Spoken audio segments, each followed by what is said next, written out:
Good morning राजी, की हाल चाल किवें हो? ਅੱਜ ਆਪਣਾ ਨਵਾਂ ਟੌਪਿਕ ਸਟਾਰਟ ਹੈ। ਟੌਪਿਕ ਦਾ ਨਾਮ ਹੈ ਇੰਡਕਸ਼ਨ ਮਸ਼ੀਨ।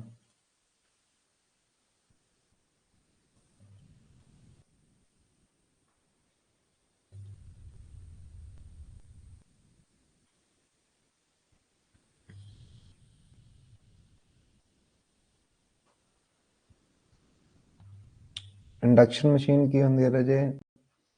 ਜ਼ਿਆਦਾਤਰ ਜਿਹੜਾ ਇੰਡਸਟਰੀ ਦਾ ਲੋਡ ਹੈ ਉਹਦੇ ਤੇ ਹੀ ਚੱਲਦਾ, ਇੰਡਕਸ਼ਨ ਮਸ਼ੀਨ ਦੇ ਉੱਤੇ, ਹੈ ਨਾ।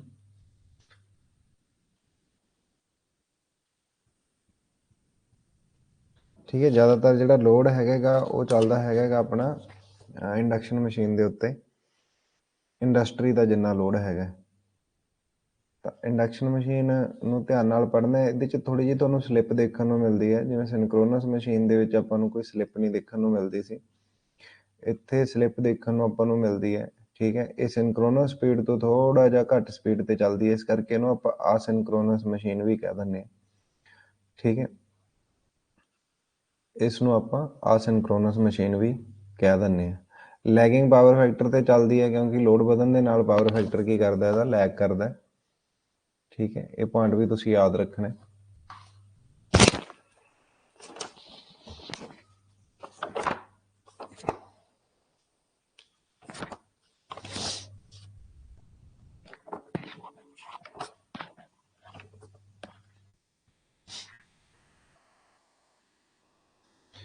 ਠੀਕ ਹੈ ਰਾਜੇ,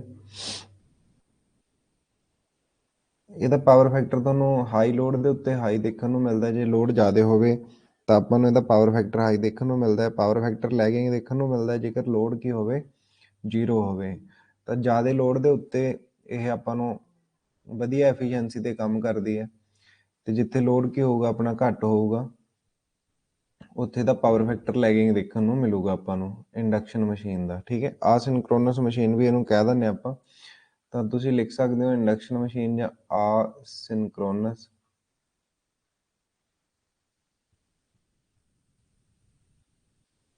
ਸਿੰਕਰੋਨਸ ਮਸ਼ੀਨ, ਆਸਿੰਕਰੋਨਸ ਮਸ਼ੀਨ।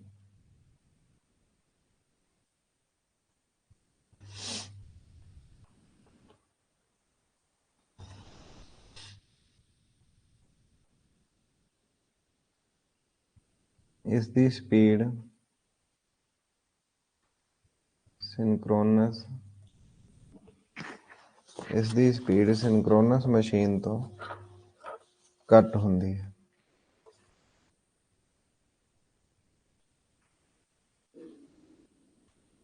ਸਿੰਕਰੋਨਸ ਸਪੀਡ ਤੋਂ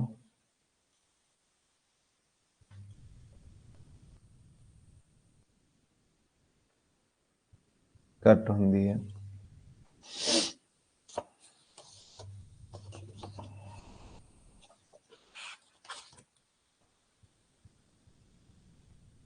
ਨੱਬੇ % ਇੰਡਸਟਰੀ ਦਾ ਲੋਡ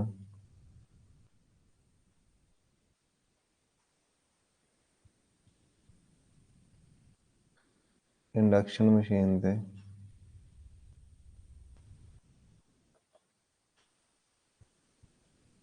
ਚੱਲਦਾ ਹੈ।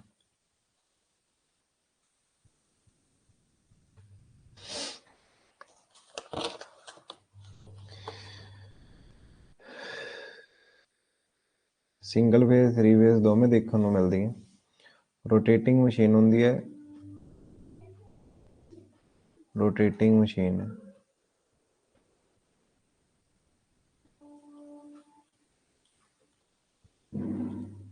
ਘੁੰਮਦੀ ਹੋਈ ਮਸ਼ੀਨ ਹੈ ਰਾਜੇ, ਰੋਟਰ ਸਟੇਟਰ ਤੁਹਾਨੂੰ ਦੇਖਣ ਨੂੰ ਮਿਲੂਗਾ।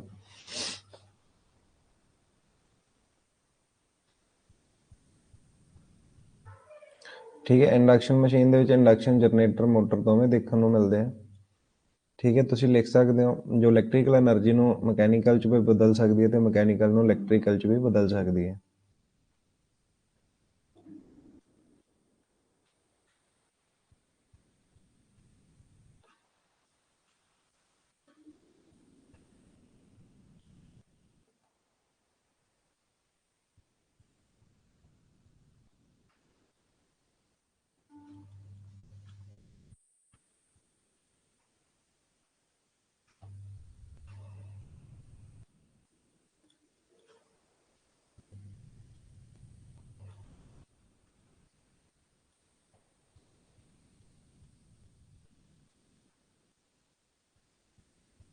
ਤਬਦੀਲ ਕਰਦੀ ਹੈ।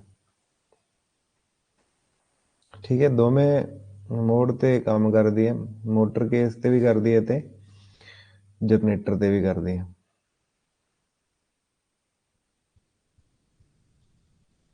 ਮੋਟਰਿੰਗ ਮੋਡ ਦੇ ਵਿੱਚ ਤੁਹਾਨੂੰ ਜਿਹੜੀ ਰੋਟਰ ਦੀ ਸਪੀਡ ਹੈ ਰਾਜੇ ਉਹ ਘੱਟ ਦੇਖਣ ਨੂੰ ਮਿਲੂਗੀ ਸਿੰਕਰੋਨਸ ਸਪੀਡ ਦੇ ਨਾਲ। ਆ ਹੈਗੀ ਹੈ ਰੋਟਰ ਸਪੀਡ, ਆ ਹੈਗੀ ਹੈ ਸਿੰਕਰੋਨਸ ਸਪੀਡ। ਤੁਹਾਨੂੰ ਪਤਾ ਹੀ ਹੈ ਰਾਜੇ ਸਿੰਕਰੋਨਸ ਸਪੀਡ ਕੀ ਹੁੰਦੀ ਹੈ, ਘੁੰਮਦੀ ਹੋਈ ਮੈਗਨੈਟਿਕ ਫੀਲਡ ਦੀ ਸਪੀਡ ਨੂੰ ਆਪਾਂ ਸਿੰਕਰੋਨਸ ਸਪੀਡ ਕਹਿੰਦੇ ਆ। ਘੁੰਮਦੀ ਹੋਈ ਮੈਗਨੈਟਿਕ ਫੀਲਡ ਦੀ ਸਪੀਡ ਨੂੰ ਆਪਾਂ ਕੀ ਕਹਿੰਦੇ ਆ, ਸਿੰਕਰੋਨਸ ਸਪੀਡ ਕਹਿੰਦੇ ਆ। ਤਾਂ ਜਨਰੇਟਰ ਮੋਡ ਦੇ ਵਿੱਚ ਕੀ ਕਰੂਗੀ,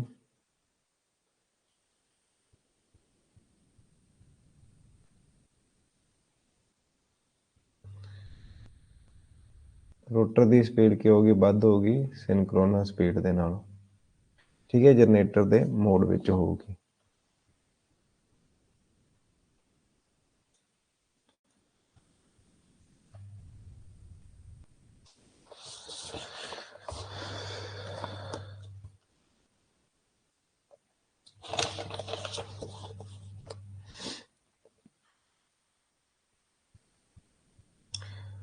ਹੁਣ ਇੰਡਕਸ਼ਨ ਮਸ਼ੀਨ ਦੇ ਵਿੱਚ ਰਾਜੇ ਜਿਹੜੀ ਆਪਣੀ ਫੀਲਡ ਵਾਈਂਡਿੰਗ ਹੁੰਦੀ ਹੈ ਉਹ ਸਟੇਟਰ ਤੇ ਕੀਤੀ ਹੁੰਦੀ ਹੈ। ਜਿਵੇਂ ਆਪਾਂ ਕੰਪੈਰੀਜ਼ਨ ਕਰ ਦਿੰਦੇ ਹਾਂ, ਸਾਰਾ ਹੀ ਆਪਾਂ ਡੀਸੀ ਮਸ਼ੀਨ ਪੜ੍ਹ ਕੇ ਆਏ ਹਾਂ। ਇੱਕ ਆਪਾਂ ਪੜ੍ਹੀ ਹੈ ਸਿੰਕਰੋਨਸ ਮਸ਼ੀਨ, ਇੱਕ ਆਪਾਂ ਅੱਜ ਪੜ੍ਹ ਰਹੇ ਹਾਂ ਇੰਡਕਸ਼ਨ ਮਸ਼ੀਨ।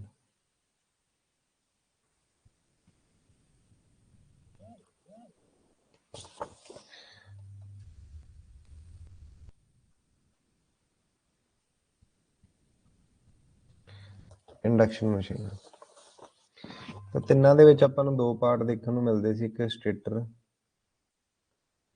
ਤੇ ਇੱਕ ਰੋਟਰ ਪਾਰਟ। ਡੀਸੀ ਮਸ਼ੀਨ ਦੇ ਵਿੱਚ ਜਿਹੜੀ ਸਟੇਟਰ ਸੀ ਉਹਦੇ ਉੱਤੇ ਆਪਾਂ ਕੀਤੀ ਹੁੰਦੀ ਸੀ ਫੀਲਡ ਵਾਈਂਡਿੰਗ।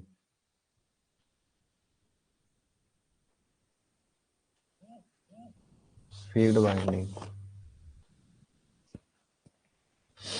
ਜਿਹੜਾ ਰੋਟਰ ਹੁੰਦਾ ਸੀ ਉੱਤੇ ਆਪਾਂ ਕੀਤੀ ਹੁੰਦੀ ਸੀ ਆਰਮੇਚਰ ਵਾਈਂਡਿੰਗ।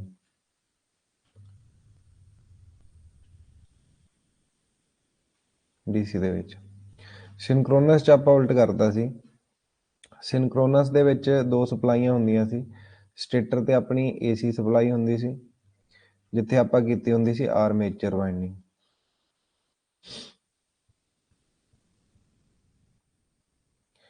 ਤੇ ਜਿਹੜਾ ਰੋਟਰ ਹੁੰਦਾ ਸੀ, ਰੋਟਰ ਨੂੰ ਆਪਾਂ ਡੀਸੀ ਸਪਲਾਈ ਦਿੰਦੇ ਸੀ, ਜਿੱਥੇ ਆਪਾਂ ਕੀਤੀ ਹੁੰਦੀ ਸੀ ਫੀਲਡ ਵਾਈਂਡਿੰਗ।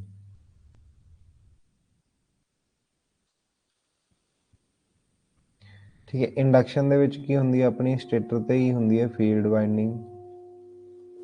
ਠੀਕ ਹੈ, ਏਸੀ ਹੋਈ ਹੁੰਦੀ ਹੈ, ਇਹਦੇ 'ਚ ਆਪਾਂ ਦੋ ਸਪਲਾਈਆਂ ਨਹੀਂ ਦੇਣੀਆਂ। ਇੰਡਕਸ਼ਨ ਮਸ਼ੀਨ ਦਾ ਮਤਲਬ ਹੀ ਉਹ ਹੈ ਜਿਹੜੀ ਏਸੀ ਤੇ ਚੱਲਦੀ ਹੈ, ਇੱਥੇ ਲਿਖ ਲਿਓ। ਇੰਡਕਸ਼ਨ ਜਿੱਥੇ ਵੀ ਵਰਡ ਯੂਜ਼ ਹੋ ਗਿਆ ਉਹਦਾ ਮਤਲਬ ਹੀ ਇਹ ਹੁੰਦਾ ਹੈਗਾ, ਉਹ ਮਸ਼ੀਨ ਜੋ ਏਸੀ ਸਪਲਾਈ ਤੇ ਕੰਮ ਕਰਦੀ ਹੈ।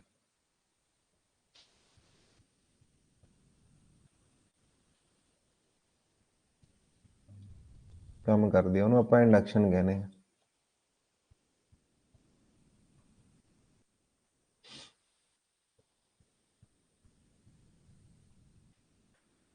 ਹੁਣ ਇੰਡਕਸ਼ਨ ਦੇ ਵਿੱਚ ਆਪਣੇ ਕੋਲ ਇੱਕੋ ਹੀ ਸਪਲਾਈ ਦੇਖਣ ਨੂੰ ਮਿਲਦੀ ਹੈ।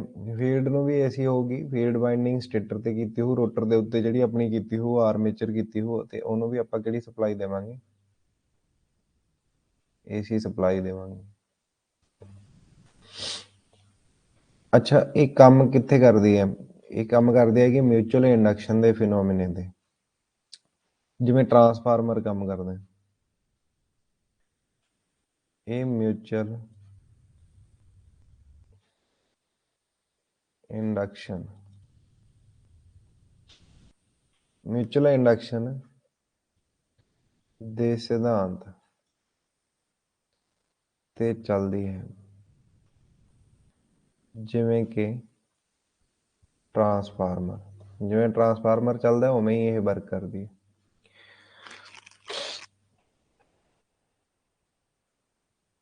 Induction machine single excited machine ਹੁੰਦੀ ਹੈ, ਜਾਨੀ ਏਸੀ ਸਪਲਾਈ ਤੇ ਚੱਲਦੀ ਹੈ, ਇੱਕੋ ਹੀ ਸਪਲਾਈ ਦਿੱਤੀ ਜਾਂਦੀ ਹੈ ਇਹਨੂੰ।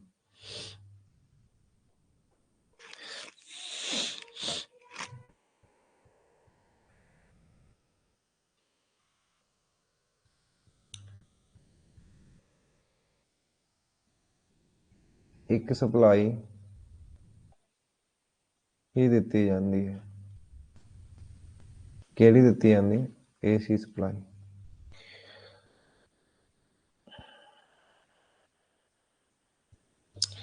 ਇਹ ਟਰਾਂਸਫਾਰਮਰ ਦੀ ਤਰ੍ਹਾਂ ਹੁੰਦੀ ਹੈ, ਕਹਿੰਦੇ, ਜਿਸ ਦੀ ਸੈਕੰਡਰੀ ਵਾਈਂਡਿੰਗ ਸ਼ਾਰਟ ਕੀਤੀ ਗਈ ਹੁੰਦੀ ਹੈ।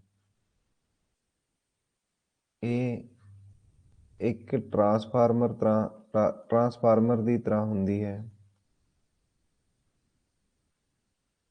ਜਿਸ ਦੀ ਸੈਕੰਡਰੀ ਵਾਈਂਡਿੰਗ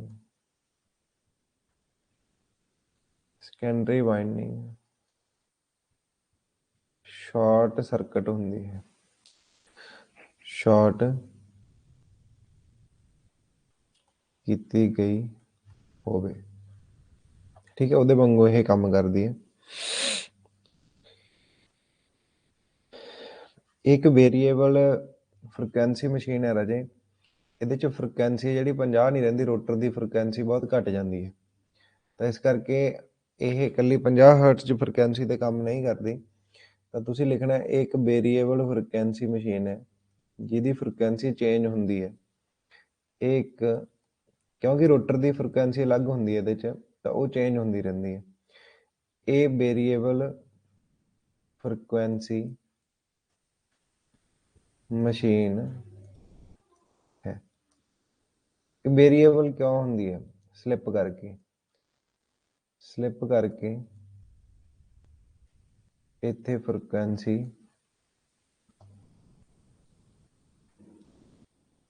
ਚੇਂਜ ਹੁੰਦੀ ਹੈ। ਸਲਿੱਪ ਕਰਕੇ ਇੱਥੇ ਫ੍ਰੀਕੁਐਂਸੀ ਕੀ ਹੁੰਦੀ ਹੈ ਰਾਜੇ? ਚੇਂਜ ਹੁੰਦੀ ਹੈ, ਜਿਹਨੂੰ ਆਪਾਂ ਸਲਿੱਪ ਫ੍ਰੀਕੁਐਂਸੀ ਵੀ ਬੋਲ ਦਿੰਦੇ ਹਾਂ। ਠੀਕ ਹੈ।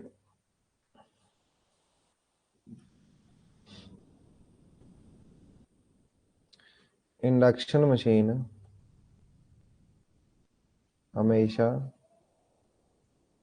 ਸਿੰਕਰੋਨਸ ਸਪੀਡ ਤੋਂ ਘੱਟ ਸਪੀਡ ਤੇ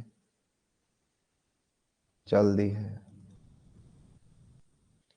ਜਿਵੇਂ ਸਿੰਕਰੋਨਸ ਸਪੀਡ ਦੀ ਜਿਹੜੀ ਆਪਣੇ ਕੋਲ ਫਾਰਮੂਲਾ ਸੀ ਉਹ ਸੀਗਾ 120 F/P। ਅਸਿੰਕਰੋਨਸ ਸਪੀਡ ਹੁੰਦੀ ਹੈ ਜਿਹੜੀ ਸਟੇਟਰ ਦੀ ਹੁੰਦੀ ਹੈ, ਫੀਲਡ ਵਾਈਂਡਿੰਗ ਘੁੰਮਦੀ ਹੋਈ ਫੀਲਡ ਵਾਈਂਡਿੰਗ ਦੀ ਸਪੀਡ ਹੁੰਦੀ ਹੈ, ਉਹਦੇ ਨਾਲ ਇੱਥੇ ਸਪੀਡ ਘੱਟ ਦੇਖਣ ਨੂੰ ਮਿਲਦੀ ਹੈ ਆਪਾਂ ਨੂੰ। ਠੀਕ ਹੈ, ਜੇ ਆਪਾਂ ਕੰਪੈਰੀਜ਼ਨ ਕਰਨਾ ਹੋਵੇ ਦੋਵਾਂ ਦੇ ਵਿੱਚ, ਆਪਾਂ ਇੱਕ ਸਿੰਕਰੋਨਸ ਮੋਟਰ ਤੇ ਇੰਡਕਸ਼ਨ ਮਸ਼ੀਨ ਜਾਂ ਸਿੰਕਰੋਨਸ ਮਸ਼ੀਨ ਦੇ ਵਿੱਚ ਆਪਾਂ ਕੰਪੈਰੀਜ਼ਨ ਕਰਨਾ ਹੋਵੇ,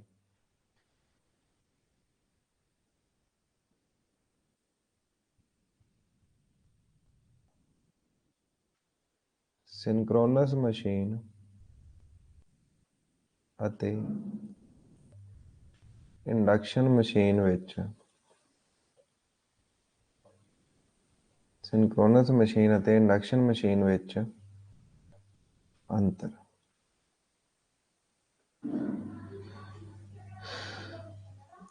ਸਿੰਕਰੋਨਸ ਮੋਟਰ ਜਾਂ ਸਿੰਕਰੋਨਸ ਮਸ਼ੀਨ ਹੀ ਲਿਖ ਲਓ, ਇੱਥੇ ਲਿਖ ਲਓ ਇੰਡਕਸ਼ਨ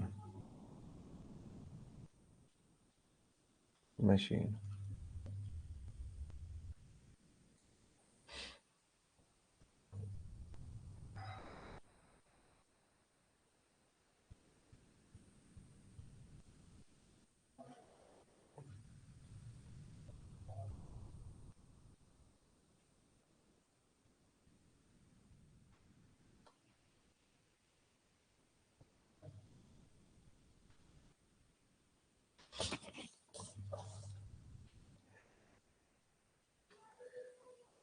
ਇਹ ਡਬਲ ਐਕਸਾਈਟਡ ਮਸ਼ੀਨ ਹੁੰਦੀ ਹੈ।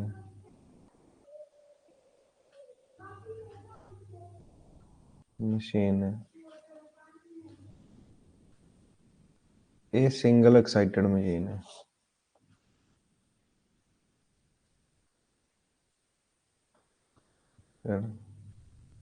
मशीन है।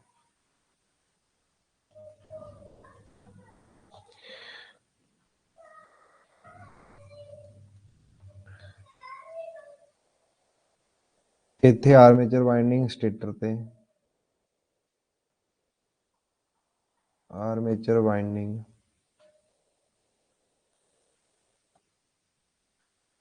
स्टेटर ते अते फील्ड वाइंडिंग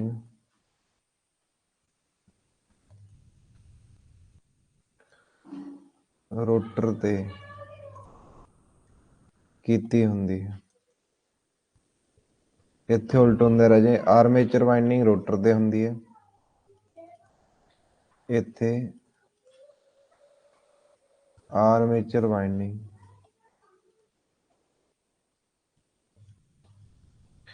वाइंडिंग रोटर ते फील्ड वाइंडिंग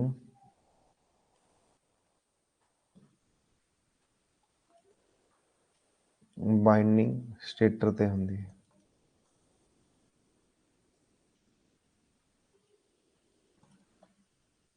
इत्थे जिहड़ी EMF इंड्यूस्ड हुंदी है वो डायनेमिकली हुंदी है।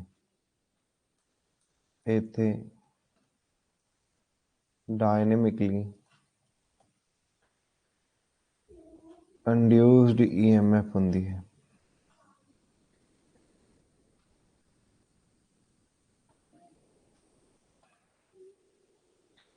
EMF हुंदी है। डायनेमिकली का मतलब ये है राजे भी घूमती हुई EMF पैदा होंदी है। इत्थे तुहानूं रुकी हुई भी इत्थे मतलब दोवें तरीके दी हुंदी है। स्टैटिकली मतलब रुकी हुई जिवें ट्रांसफार्मर च हुंदी है, स्टैटिकली अते dynamically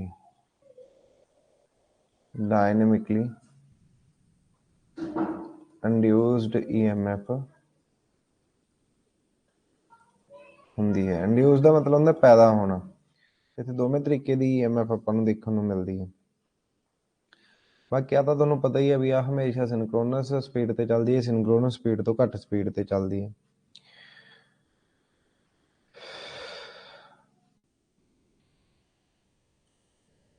three phase synchronous machine self start नहीं हुंदी, स्टार्ट नहीं हुंदी। आपां डैंपर वाइंडिंग ते पोनी मोटर जां ऑक्सिलरी वाइंडिंग दी वरतों करके इहनूं सैल्फ स्टार्ट बनाउणे। थ्री फेज इंडक्शन मोटर, ठीक है, इत्थे भी आपां मोटर ही लिखो क्योंकि मोटर का जिक्र होगा सैल्फ स्टार्ट दे लई।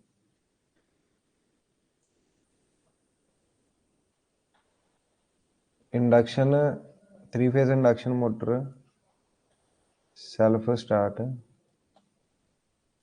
हुंदी है, परंतु single phase induction motor IM का मतलब इंडक्शन मोटर सैल्फ स्टार्ट नहीं हुंदी, ठीक है। ਇਹ ਸਾਰੇ ਪਾਵਰ ਫੈਕਟਰਾਂ ਤੇ ਕੰਮ ਕਰਦੀ ਹੈ, ਲੀਡਿੰਗ, ਲੈਗਿੰਗ, ਯੂਨਿਟੀ। ਜਿਹੜੀ ਇੰਡਕਸ਼ਨ ਮਸ਼ੀਨ ਹੁੰਦੀ ਹੈ ਇਹ ਹਮੇਸ਼ਾ ਲੈਗਿੰਗ ਪਾਵਰ ਫੈਕਟਰ ਤੇ ਕੰਮ ਕਰਦੀ ਹੈ। ਪਾਵਰ ਫੈਕਟਰ ਦਾ ਆਪਾਂ ਕੰਟਰੋਲ ਨਹੀਂ ਕਰ ਸਕਦੇ।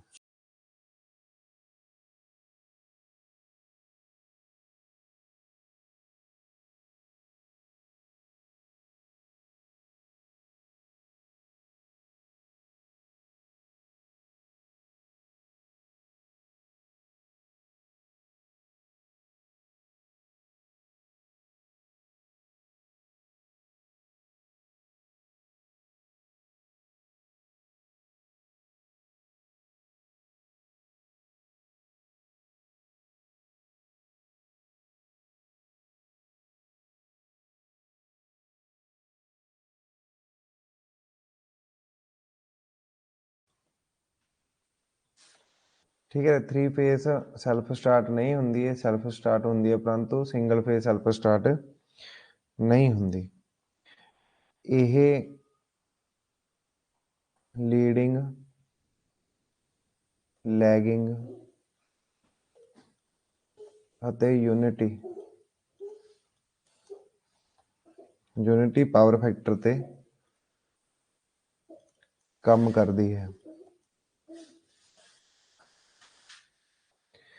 यह जिहड़ी है यह हमेशा लैगिंग पावर फैक्टर ते काम करती है।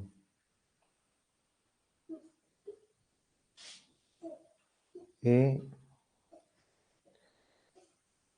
लैगिंग पावर फैक्टर ते काम करती है। इत्थे पावर फैक्टर नूं कंट्रोल करना संभव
इत्थे स्पीड कंट्रोल है राजा जी पॉसीबल नहीं होंगी सिंक्रोनस दे विच।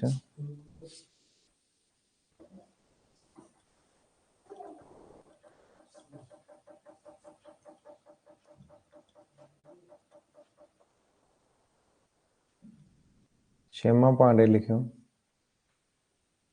इत्थे स्पीड नूं कंट्रोल करना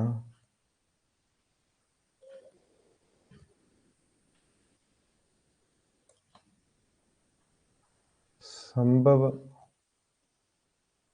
नहीं हुंदा है। स्पीड नूं कंट्रोल करना संभव नहीं है। स्पीड नूं कंट्रोल करना संभव हुंदा है। इत्थे स्पीड नूं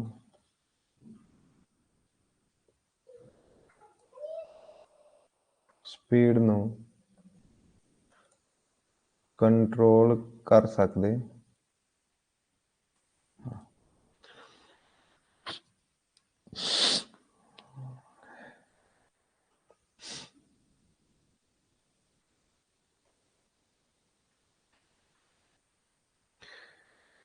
इस दी वरतों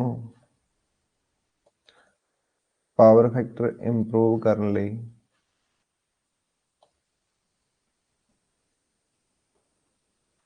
लई कीती जाती है। उदों आपां इस नूं सिंक्रोनस कंडेंसर कहते हैं।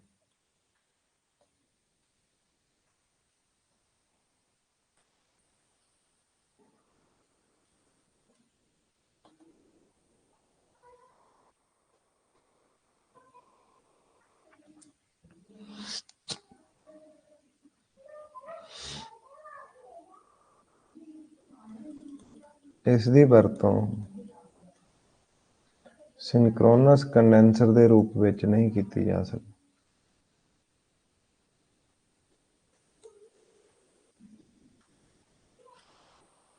नहीं की जा सकती। पावर फैक्टर इंप्रूव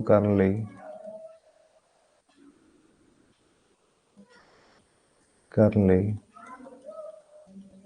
ਇਸ ਨੂੰ ਨਹੀਂ ਵਰਤਦੇ। ਠੀਕ ਹੈ, ਪਾਵਰ ਫੈਕਟਰ ਇੰਪਰੂਵ ਕਰਨ ਲਈ ਆਪਾਂ ਇਹਨੂੰ ਨਹੀਂ ਵਰਤਦੇ ਹਾਂ ਰਾਜੇ, ਹੈ ਨਾ। ਇਹ ਪੁਆਇੰਟ ਵੀ ਤੁਸੀਂ ਯਾਦ ਰੱਖਣਾ ਹੈ।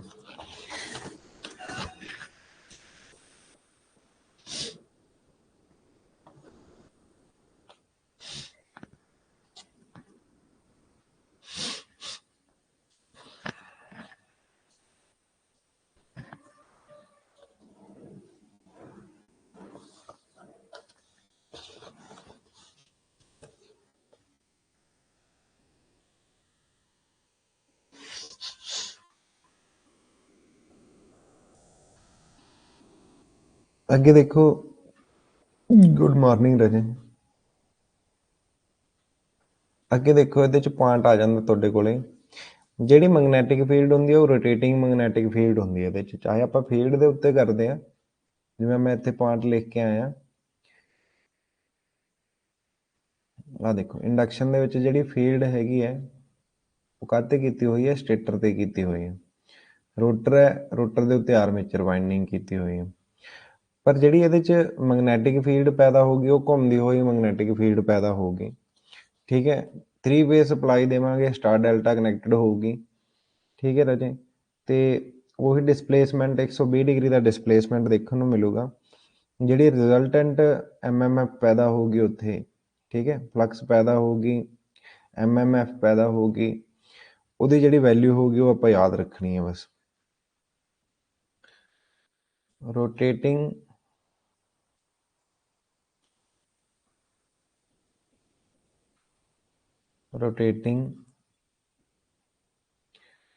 magnetic field in induction machine. Induction machine ਦੇ ਵਿੱਚ ਘੁੰਮਦੀ ਹੋਈ ਮੈਗਨੈਟਿਕ ਫੀਲਡ। ਠੀਕ ਹੈ, ਮੈਂ ਕਿਹਾ ਵੀ ਇਹ ਟਰਾਂਸਫਾਰਮਰ ਦੀ ਤਰ੍ਹਾਂ ਕੰਮ ਕਰਦੀ ਹੈ ਰਾਜੇ, ਹਨਾ। ਆਪਾਂ ਹੁਣੇ ਪਿੱਛੇ ਪੜ੍ਹ ਕੇ ਆਏ ਹਾਂ। ਇਹਦਾ ਸਟੇਟਰ ਹੈ ਜਿਹੜਾ ਉਹ ਪ੍ਰਾਇਮਰੀ ਦੀ ਤਰ੍ਹਾਂ ਕੰਮ ਕਰਦਾ, ਤੇ ਜਿਹੜਾ ਇਹਦਾ ਆਪਣੇ ਕੋਲ ਰੋਟਰ ਹੈਗਾ ਉਹ ਸੈਕੰਡਰੀ ਦੀ ਤਰ੍ਹਾਂ ਕੰਮ ਕਰਦਾ। ਸੈਕੰਡਰੀ ਦੀ ਤਰ੍ਹਾਂ ਕੰਮ ਕਰਦਾ ਰੋਟਰ, ਪ੍ਰਾਇਮਰੀ ਦੀ ਤਰ੍ਹਾਂ ਕੰਮ ਕਰਦਾ ਸਟੇਟਰ। ਠੀਕ ਹੈ,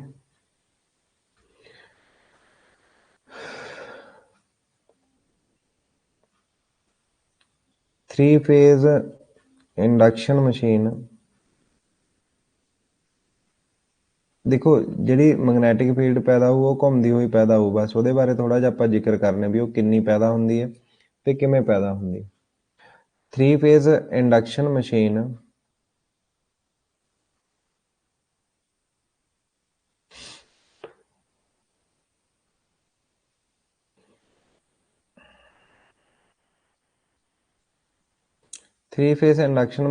ਦੇ ਸਟੇਟਰ ਪਾਰਟ ਵਿੱਚ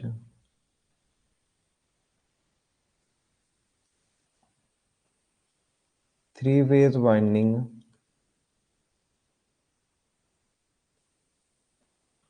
ਕੀਤੀ ਜਾਂਦੀ ਹੈ। ਇਸ ਪਾਰਟ ਨੂੰ ਸਟੇਸ਼ਨਰੀ ਪਾਰਟ ਕਿਹਾ ਜਾਂਦਾ ਹੈ।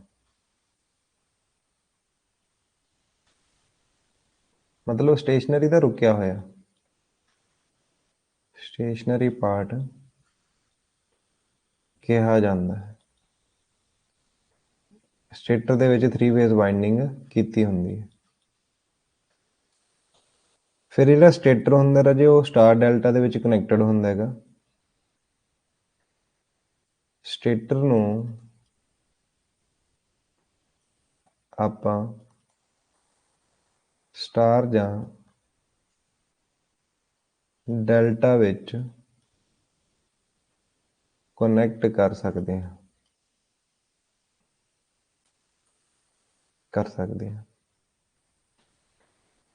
ਥ੍ਰੀ ਫੇਜ਼ ਵਾਈਂਡਿੰਗ ਹੋਣ ਕਰਕੇ ਤਿੰਨੇ ਫੇਜ਼ਾਂ ਦੇ ਵਿੱਚ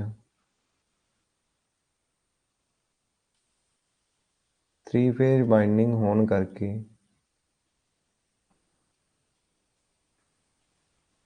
ਤਿੰਨੋਂ ਫੇਜ਼ਾਂ ਵਿੱਚ 120 ਡਿਗਰੀ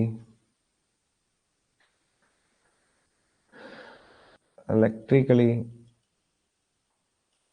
ਡਿਸਪਲੇਸਮੈਂਟ ਦੇਖਣ ਨੂੰ ਮਿਲਦਾ ਹੈ।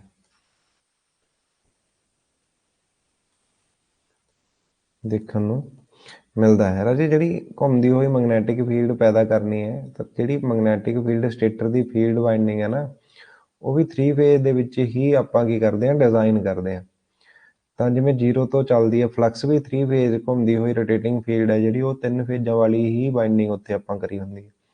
ਤਾਂ ਤਿੰਨੇ ਫੇਜ਼ਾਂ ਦੇ ਵਿੱਚ ਜਿਹੜੀ ਸਪਲਾਈ ਚੱਲਦੀ ਹੈ ਰਾਜੇ, ਉਹ 120 ਡਿਗਰੀ ਡਿਸਪਲੇਸਮੈਂਟ ਨਾਲ ਚੱਲਦੀ ਹੈ। ਇੱਥੇ ਆਪਣਾ 0 ਹੁੰਦਾ, ਇੱਥੇ 90 ਹੁੰਦਾ, ਤੇ ਅਗਲਾ ਫੇਜ਼ 120 ਇੱਥੋਂ ਚੱਲੂਗਾ।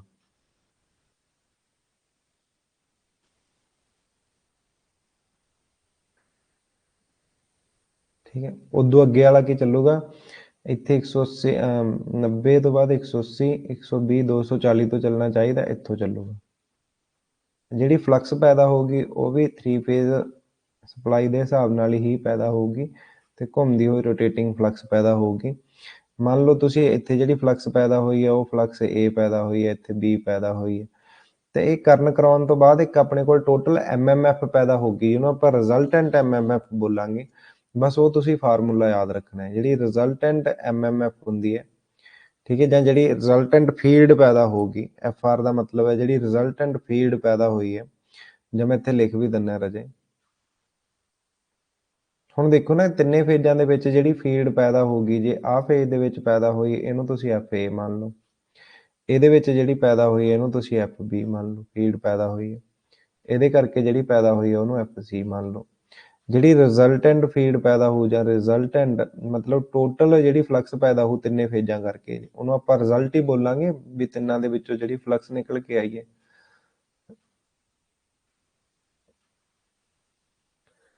ਰਿਜ਼ਲਟੈਂਟ MMF ਉਹ ਕੀ ਹੋਊਗੀ, ਤਿੰਨਾਂ ਨੂੰ ਜੋੜ ਦੋ। ਠੀਕ ਹੈ, ਤਾਂ ਚਲੋ ਇੱਕ ਬੇਸਿਕ ਜਿਹਾ ਤਰੀਕਾ ਹੋ ਗਿਆ, ਮੈਂ ਤੁਹਾਨੂੰ ਸਮਝਾਤਾ ਵੀ ਇਹਨੂੰ ਆਪਾਂ ਤਿੰਨਾਂ ਨੂੰ ਜੋੜ ਸਕਦੇ ਹਾਂ। ਪਰ ਬਸ ਤੁਸੀਂ ਰਿਜ਼ਲਟ ਯਾਦ ਰੱਖਣਾ, ਜਿਹੜੀ ਰਿਜ਼ਲਟੈਂਟ ਆਪਾਂ ਨੂੰ ਤੁਹਾਨੂੰ ਪੇਪਰ ਦੇ ਵਿੱਚ ਐਵੇਂ ਪੁੱਛਿਆ ਜਾਂਦਾ ਰਾਜੇ, ਰਿਜ਼ਲਟੈਂਟ MMF ਕਿੰਨੀ ਪੈਦਾ ਹੁੰਦੀ ਹੈ, ਰੋਟੇਟਿੰਗ ਮੈਗਨੈਟਿਕ ਫੀਲਡ ਹੈ ਜਿਹੜੀ ਇੰਡਕਸ਼ਨ ਮਸ਼ੀਨ ਦੇ ਵਿੱਚ, ਉਹ ਟੋਟਲ ਜਿਹੜੀ ਰਿਜ਼ਲਟੈਂਟ ਵੈਲਿਊ ਉਹਦੀ ਆਉਂਦੀ ਹੈ ਉਹ ਕਿੰਨੀ ਹੁੰਦੀ ਹੈ। ਤਾਂ ਤੁਸੀਂ ਯਾਦ ਰੱਖਣਾ, ਉਹ ਹੁੰਦੀ ਹੈ ਰਾਜੇ FR 3/2 FM cos, ਕਿਉਂਕਿ 3 ਫੇਜ਼ ਹੈ ਨਾ, ਤੇ ਇੱਕ AC ਹੈ, ਐਂਗਲ ਤਾਂ ਆਊਗਾ ਹੀ ਆਊਗਾ, ਸਾਰਿਆਂ ਦੇ ਵਿੱਚ 20 ਡਿਗਰੀ ਦਾ ਹੀ ਹੈ। ਜੇ ਆਪਾਂ ਤਿੰਨੇ ਫੇਜ਼ਾਂ ਦੀ ਗੱਲ ਕਰੀਏ, ਚਲੋ ਮੈਂ ਬਾਅਦ ਚੋਂ ਲਿਖ ਦਿੰਦਾ, ਇੱਕ ਵਾਰੀ ਤੁਸੀਂ ਇਹਨੂੰ ਨੋਟ ਕਰ ਲਓ। ਹਾਲਾਂਕਿ ਆਪਾਂ ਨੂੰ ਉਨਾ ਕਰਨ ਦੀ ਲੋੜ ਨਹੀਂ, ਪਰ ਜੇ ਤੁਸੀਂ ਸਮਝਣਾ ਹੈਗਾ ਤਾਂ ਮੈਂ ਤੁਹਾਨੂੰ ਸਮਝਾ ਦਿੰਦਾ। ਆਹ ਇੰਪੋਰਟੈਂਟ ਹੈ ਰਾਜੇ, ਯਾਦ ਰੱਖਿਓ ਫਾਰਮੂਲਾ ਹੈ ਨਾ। ਆਇਆ ਹੱਲ ਕਰਨ ਤੋਂ ਬਾਅਦ ਹੀ ਹੈ ਤਿੰਨਾਂ ਨੂੰ, ਤੇ ਆਪਾਂ ਨੂੰ ਉਨਾ ਕਰਨ ਦੀ ਲੋੜ ਨਹੀਂ ਵੀ ਇਹ ਕਿਵੇਂ ਆਇਆ, ਕਿੱਥੋਂ ਆਇਆ। ਬਸ ਤੁਹਾਡੇ ਪੇਪਰ ਦੇ ਵਿੱਚ ਨਾਰਮਲੀ ਪੁੱਛਿਆ ਜਾਂਦਾ ਹੈ, ਪੁੱਛਿਆ ਜਾ ਸਕਦਾ ਆਉਣ ਵਾਲੇ ਸਮੇਂ 'ਚ, ਪਿਛਲੇ ਪੇਪਰਾਂ 'ਚ ਨਹੀਂ ਪੁੱਛਿਆ, ਤਾਂ ਆਪਾਂ ਇਹਨੂੰ ਛੱਡਿਆ ਨਹੀਂ ਹੈਗਾ, ਮੈਂ ਤੁਹਾਨੂੰ ਕਰਵਾਤਾ। Rotating magnetic field induction machine 'ਚ ਕਿੰਨੀ ਹੁੰਦੀ ਹੈ, ਜੇ ਟੋਟਲ ਦੀ ਗੱਲ ਕਰੀਏ ਤਾਂ ਉਹ ਇੰਨੀ ਹੁੰਦੀ ਹੈ ਰਾਜੇ। ਠੀਕ ਹੈ, ਜਿਹੜੀ ਹੁਣ FM ਲਿਖਿਆ ਨਾ, FM ਦਾ ਮਤਲਬ ਹੈਗਾ ਪੀਕ ਵੈਲਿਊ, ਸਾਰਿਆਂ ਦੀਆਂ ਪੀਕ ਵੈਲਿਊ ਲੈਤੀਆਂ ਆਪਾਂ ਟੌਪ ਵਾਲੀਆਂ। ਤਾਂ ਇੱਥੇ ਤੁਸੀਂ ਨੋਟ ਕਰ ਸਕਦੇ ਹੋ, peak value of MMF, peak value ਦਾ ਮਤਲਬ ਹੁੰਦਾ ਉੱਚ ਵੈਲਿਊ, ਸਾਰਿਆਂ ਨਾਲੋਂ ਸਿਖਰ ਵਾਲੀ ਵੈਲਿਊ ਲੈ ਕੇ ਆਪਾਂ ਕਾਊਂਟ ਕੀਤੀਆਂ ਇਹ, ਤਾਂ ਉਹ ਤੋਂ ਬਾਅਦ ਫਿਰ ਰਿਜ਼ਲਟ ਬਣਾਏ। ਤਾਂ FM ਹੈਗਾ ਆਪਣੇ ਕੋਲ ਪੀਕ ਵੈਲਿਊ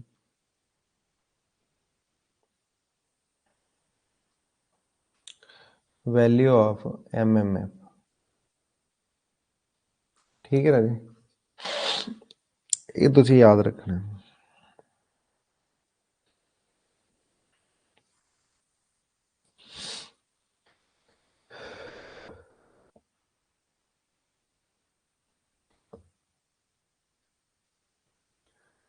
ਦੇਖੋ ਇੱਥੇ ਐਂਗਲ ਬਣਦੇ ਆ ਨਾ ਰਾਜੇ, ਜੇ ਆਪਾਂ A ਫੇਜ਼ ਲਈਏ ਤਾਂ A ਫੇਜ਼ ਦੇ ਵਿੱਚ ਵੀ ਬਣੂਗਾ, ਜਿਵੇਂ ਆਪਾਂ AC ਦੇ ਵਿੱਚ ਪੜ੍ਹ ਕੇ ਆਏ ਸੀਗੇ ਸ਼ੁਰੂ 'ਚ, ਤੇ ਉਹ IM cos ਥੀਟਾ ਜਾਂ cos ਓਮੇਗਾ T।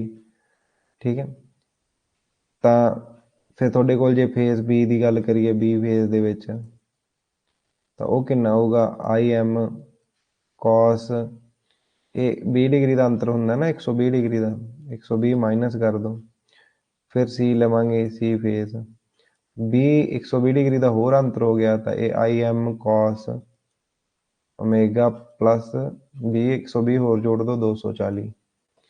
ठीक है, तो इनू तुसी याद रखो। मेन तुसी इन्हां ते मत्था नहीं मारना रजे, ये तो मैं वैसे तुहानू दिखाती है सीनरी, दिखाती भी मैक्सीमम फ्लक्स है। ठीक है, आ रिजल्ट याद रखना है, पेपर दे विच ये पुछ लैंदे आ, इस करके ये तुहाडा मतलब तुहानू आउणा चाहिए। ठीक है ना।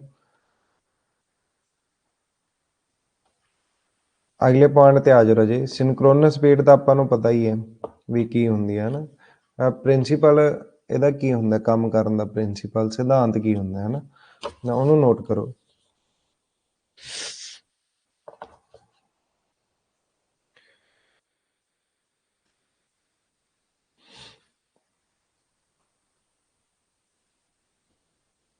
ਇੰਡਕਸ਼ਨ ਮੋਟਰ ਦੇ ਕੰਮ ਕਰਨ ਦਾ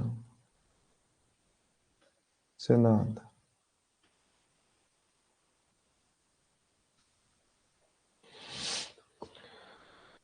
ਆਪਾਂ ਪਿੱਛੇ ਵੈਸੇ ਲਿਖ ਕੇ ਵੀ ਆਏ ਆ ਵੀ ਇਹ ਟਰਾਂਸਫਾਰਮਰ ਦੀ ਤਰ੍ਹਾਂ ਕੰਮ ਕਰਦੀ ਹੈ। ਆਪਾਂ ਲਿਖ ਸਕਦੇ ਹਾਂ ਇਹ ਮਿਊਚੁਅਲ ਇੰਡਕਸ਼ਨ ਤੇ ਕੰਮ ਕਰਦੀ ਹੈ। ਇਹ ਮਿਊਚੁਅਲ ਇੰਡਕਸ਼ਨ ਦੇ ਸਿਧਾਂਤ ਤੇ ਕੰਮ ਕਰਦੀ ਹੈ।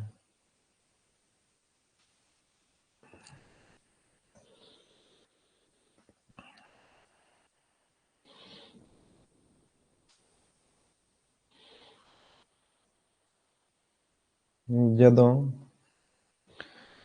इंडक्शन मशीन या इंडक्शन मोटर लिख लो, चलो आप मोटर लिख लिया। इंडक्शन मोटर दी 3 फेज वाइंडिंग नू 3 फेज सप्लाई नाल जोड़िया जाता है, नाल जोड़िया जाता है। तो इत्थे एक घूमती हुई, हुण देख आपां हुणे पढ़ के आए हैं भी 3 फेज बाइंडिंग की होंगी है स्टेटर के उत्ते, है ना। 3 फेज सप्लाई नू जो जोड़िया जाता है, सप्लाई दे नाल जोड़िया जाता है, तो इत्थे घूमती हुई एक मैगनैटिक फील्ड पैदा होंगी है। तो आप उही तो पिछे पढ़ के आए भी घूमती हुई magnetic field, rotating magnetic field induction machine च कितनी होंगी है, वो इन्नी होंगी है। तो घूमती हुई मैगनैटिक फील्ड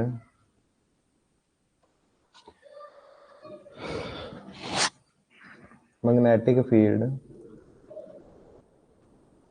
पैदा होंदी है जो सिंक्रोनस स्पीड ते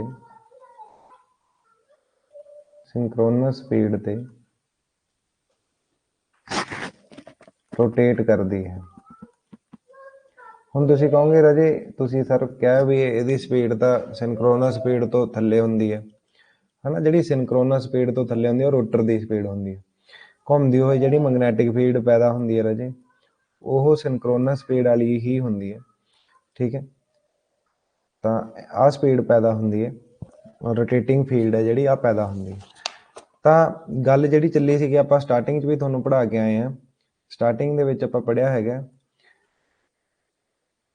आ देखो, अब मोटर दे मोड विच जिहड़ी अपनी रोटर की स्पीड है वो सिंक्रोनस स्पीड तो की होंदी है, इत्थे सिंक्रोनस स्पीड वध होंदी है, रोटर की स्पीड घट होंदी है। जनरेटर मोड दे विच रोटर की स्पीड वध होंदी है, सिंक्रोनस स्पीड घट होंदी है। यानी कि सिंक्रोनस स्पीड तो घूमती हुई मैगनैटिक फील्ड की स्पीड होंदी है। मैं तुहानूं पहलां भी पढ़ाया होया भी जिहड़ी सिंक्रोनस स्पीड होंदी है घूमती हुई मैगनैटिक फील्ड की स्पीड नूं आपां कहने, बट रोटर की स्पीड है जिहड़ी वो स्पीड ते आपां निर्भर करदा, वो की होंदी है उस स्पीड ते नहीं घूमती। तो इस करके की है गया इहनूं आपां इंडक्शन मशीन दे विच आपां कह दिंदे भी जिहड़ी स्पीड होंदी है वो सिंक्रोनस स्पीड तो घट होंदी है राजी। ठीक है,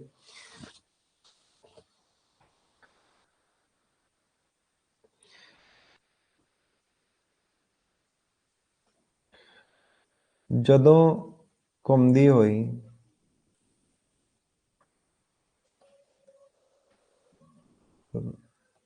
हुई मैगनैटिक फील्ड या रोटेटिंग मैगनैटिक फील्ड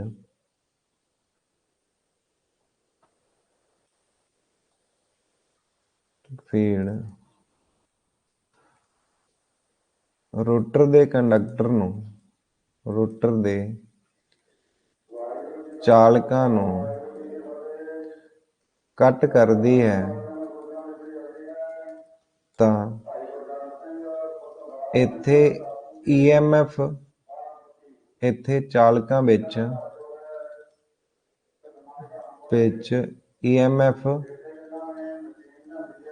ਪੈਦਾ ਹੁੰਦੀ ਹੈ। ਤਾਂ ਐਵੇਂ ਕੰਮ ਕਰਦੀ ਹੈ ਰਾਜੇ ਇਹ, ਫਿਰ ਇੱਕ EMF ਪੈਦਾ ਹੋ ਜਾਂਦੀ ਹੈ।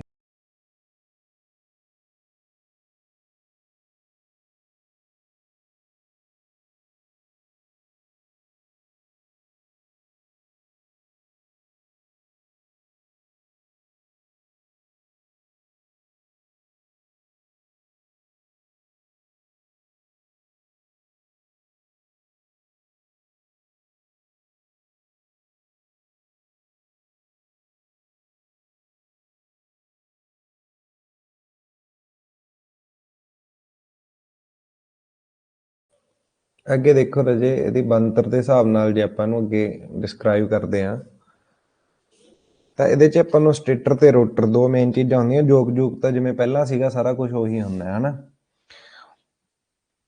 ਤਾਂ ਤੁਸੀਂ ਪਹਿਲਾ ਪੁਆਇੰਟ ਲਿਖੋ ਸਟੇਟਰ ਜਿਹੜਾ ਰੁਕਿਆ ਹੋਇਆ ਪਾਰਟ ਹੁੰਦਾ। ਇਹ ਹਾਈ ਗ੍ਰੇਡ ਸਟੀਲ ਅਲੋਏ ਦਾ ਬਣਿਆ ਹੁੰਦਾ ਹੈ, ਠੀਕ ਹੈ। ਹਾਈ ਗ੍ਰੇਡ ਜਾਂ ਫੈਬਰੀਕੇਟਡ ਸਟੀਲ ਦਾ ਕਹਿ ਦਿੰਦੇ ਆ। ਤਾਂ ਤੁਸੀਂ ਲਿਖ ਸਕਦੇ ਹੋ ਸਮਾਲ ਮਸ਼ੀਨਾਂ ਦੇ ਵਿੱਚ, ਛੋਟੀਆਂ ਮਸ਼ੀਨਾਂ ਵਿੱਚ ਇਹ ਕਾਸਟ ਆਇਰਨ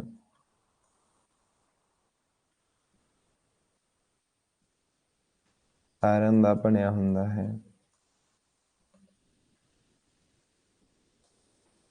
ਵੱਡੀਆਂ ਮਸ਼ੀਨਾਂ ਵਿੱਚ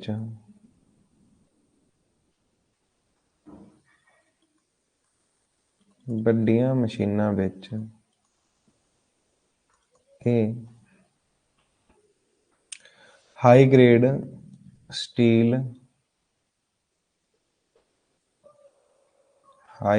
ਸਟੀਲ ਜਾਂ ਫੈਬਰੀਕੇਟਡ ਸਟੀਲ ਵੀ ਕਹਿ ਦਿੰਦੇ ਆ। ਹਾਈ ਗ੍ਰੇਡ ਸਟੀਲ ਬ੍ਰੈਕਟ ਦੇ ਵਿੱਚ ਪਾ ਲਿਓ, ਫੈਬਰੀਕੇਟਡ ਸਟੀਲ ਦਾ ਬਣਿਆ ਹੁੰਦਾ ਹੈ ਸਟੇਟਰ ਜਿਹੜਾ ਹੁੰਦਾ, ਠੀਕ ਹੈ ਰਾਜੇ। ਅੱਗੇ ਇਹਦੀਆਂ ਟਾਈਪ ਹੁੰਦੀਆਂ ਸਲੋਟ ਦੇ ਹਿਸਾਬ ਨਾਲ, ਹੈ ਨਾ।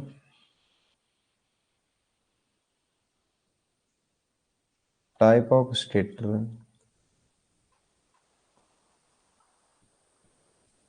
Stator, slots. ਹੁਣ ਸਲੋਟ ਵੀ ਅਲੱਗ-ਅਲੱਗ ਟਾਈਪ ਦੇ ਬਣੇ ਹੁੰਦੇ ਆ ਸਟੇਟਰ ਦੇ ਵਿੱਚ। ਇੱਕ ਤਾਂ ਹੁੰਦੇ ਆਪਣੇ ਕੋਲ ਓਪਨ ਸਲੋਟ, ਇੱਕ ਹੁੰਦੇ ਆਪਣੇ ਕੋਲ ਸੈਮੀ ਕਲੋਜ਼ਡ ਦਾ ਮਤਲਬ ਹੁੰਦਾ ਅੱਧੇ ਬੰਦ, ਓਪਨ ਦਾ ਮਤਲਬ ਹੁੰਦਾ ਪੂਰੇ ਖੁੱਲੇ, ਇੱਕ ਹੁੰਦੇ ਪੂਰੇ ਤਰੀਕੇ ਨਾਲ ਬੰਦ, ਕਲੋਜ਼ਡ ਸਲੋਟ।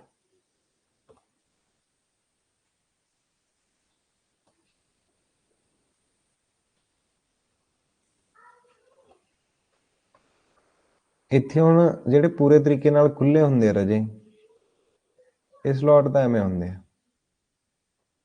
ਪੂਰੇ ਦੇ ਪੂਰੇ ਖੁੱਲੇ ਹੈਗੇ। ਸੈਮੀ ਕਲੋਜ਼ ਦਾ ਮਤਲਬ ਇਹ ਹੁੰਦਾ ਹੈ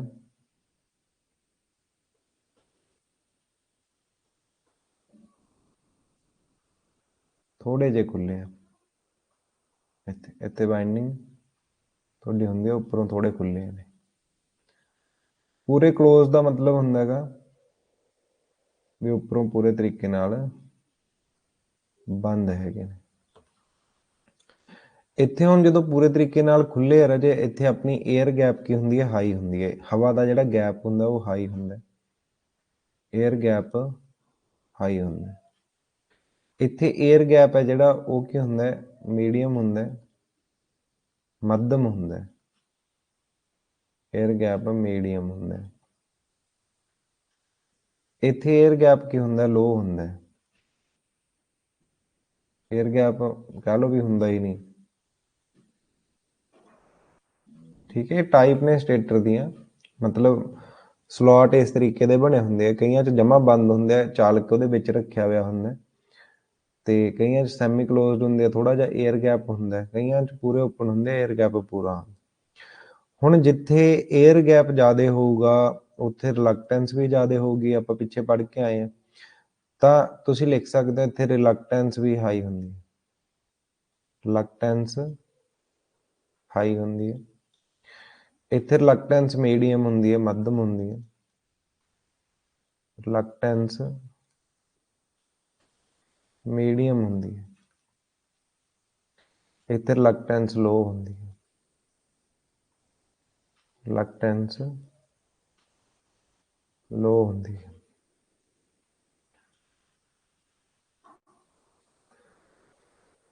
ਇੱਥੇ ਫਿਰ ਲੀਕੇਜ, ਜਦੋਂ ਰਿਲਕਟੈਂਸ ਹਾਈ ਹੋਊਗੀ ਤਾਂ ਲੀਕੇਜ ਫਲਕਸ ਵੀ ਜ਼ਿਆਦਾ ਹੋਊਗੀ,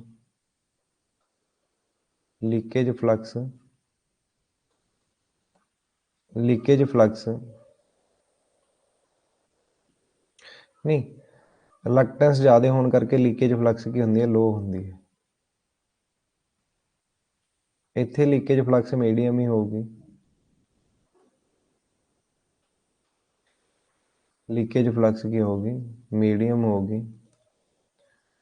ਇੱਥੇ ਲੀਕੇਜ ਫਲਕਸ ਕੀ ਹੋਊਗੀ, ਹਾਈ ਹੋਊਗੀ।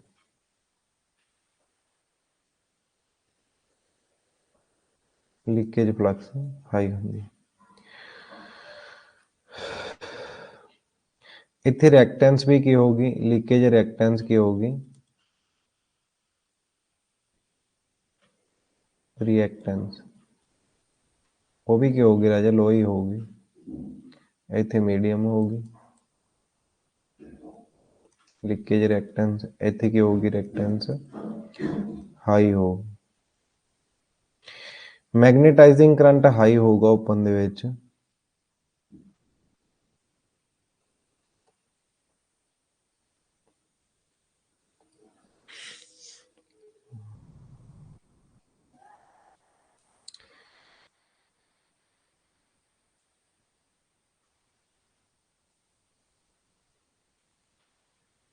ਮੈਗਨੇਟਾਈਜ਼ਿੰਗ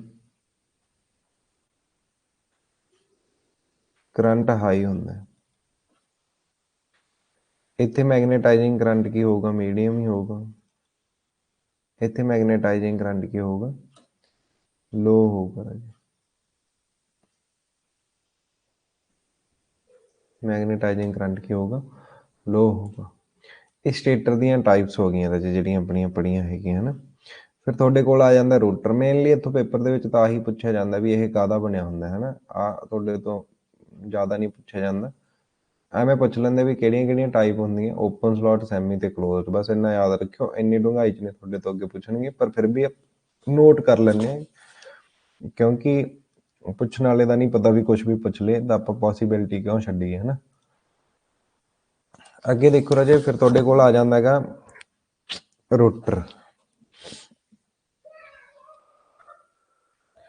ਰੋਟਰ ਆਪਣੇ ਕੋਲ ਇੰਡਕਸ਼ਨ ਦੇ ਵਿੱਚ ਦੋ ਤਰੀਕੇ ਦੇ ਦੇਖਣ ਨੂੰ ਮਿਲਦੇ ਆ, ਇੱਕ ਤਾਂ ਸਕਿਰਲ ਕੇਜ ਇੰਡਕਸ਼ਨ ਰੋਟਰ ਹੁੰਦਾ ਹੈਗਾ, ਇੱਕ ਆਪਣੇ ਕੋਲ ਸਲਿਪ ਰਿੰਗ ਇੰਡਕਸ਼ਨ ਰੋਟਰ ਹੁੰਦਾ ਹੈਗਾ।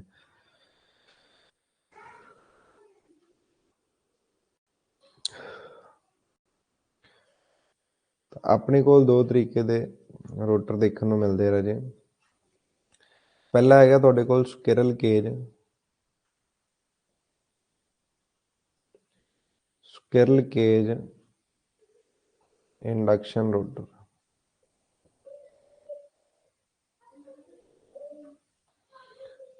ਦੂਜਾ ਹੈਗਾ slip ring, slip ring induction rotor. ਇਹਨੂੰ ਆਪਾਂ ਨਾ ਬਾਉਂਡ ਰੋਟਰ ਵੀ ਕਹਿ ਦਿੰਦੇ, bound rotor, bound type rotor. Paper 'ਚ ਪੁੱਛਿਆ ਜਾਂਦਾ ਰਾਜੇ ਤੁਹਾਨੂੰ ਵੀ ਸਲਿਪ ਰਿੰਗ ਨੂੰ ਹੋਰ ਕਿਹੜੇ ਨਾਮ ਨਾਲ ਜਾਣਿਆ ਜਾਂਦਾ, ਠੀਕ ਹੈ, ਤੁਸੀਂ ਯਾਦ ਰੱਖਣਾ ਹੈ। ਇੱਕ ਤਾਂ ਸਕਿਰਲ ਕੇਜ, ਇੱਕ slip ring induction rotor.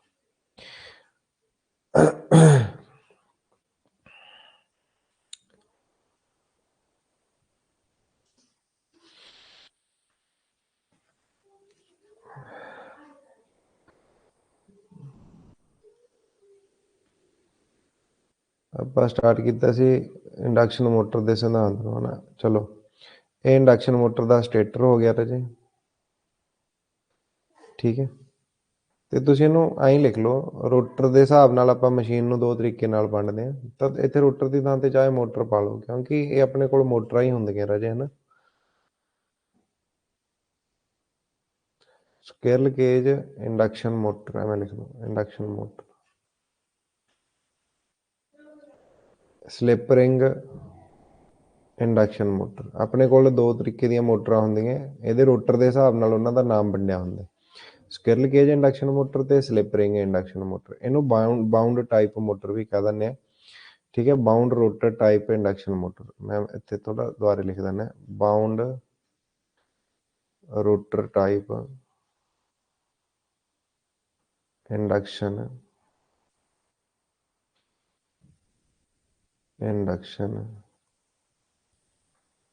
Motor, ਠੀਕ ਹੈ ਰਾਜੇ। ਫਿਰ ਜਿਹੜੀ ਸਕਿਰਲ ਕੇਜ ਹੁੰਦੀ ਹੈ, ਇਹਦੇ 'ਚ ਆਪਾਂ ਨੂੰ ਕੀ ਕੁਝ ਦੇਖਣ ਨੂੰ ਮਿਲਦਾ, ਇਹਦੇ ਬਾਰੇ ਥੋੜਾ ਪੜ੍ਹਦੇ ਹਾਂ ਆਪਾਂ।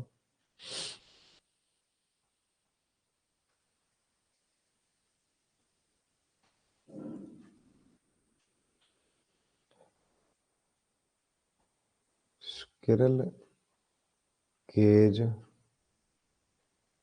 ਇੰਡਕਸ਼ਨ ਮੋਟਰ,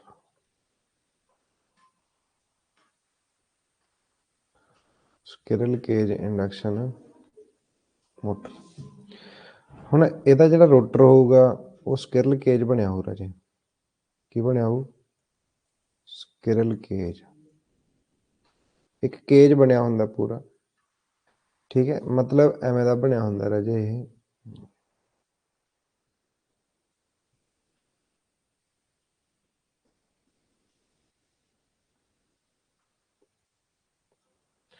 ਠੀਕ ਹੈ। ਇੱਥੇ ਤੁਹਾਡੇ ਸਲੋਟ ਹੁੰਦੇ ਆ ਜਿੱਥੇ ਚਾਲਕ ਪਿਆ ਹੁੰਦਾ ਰੋਟਰ ਦੇ ਵਿੱਚ, ਠੀਕ ਆ। ਤੁਹਾਡੀ ਸ਼ਾਫਟ ਹੁੰਦੀ ਹੈ ਪਿੱਛੇ ਨੂੰ, ਐਵੇਂ ਇਹਦਾ ਹੁੰਦਾ ਰਾਜੇ ਇਹ।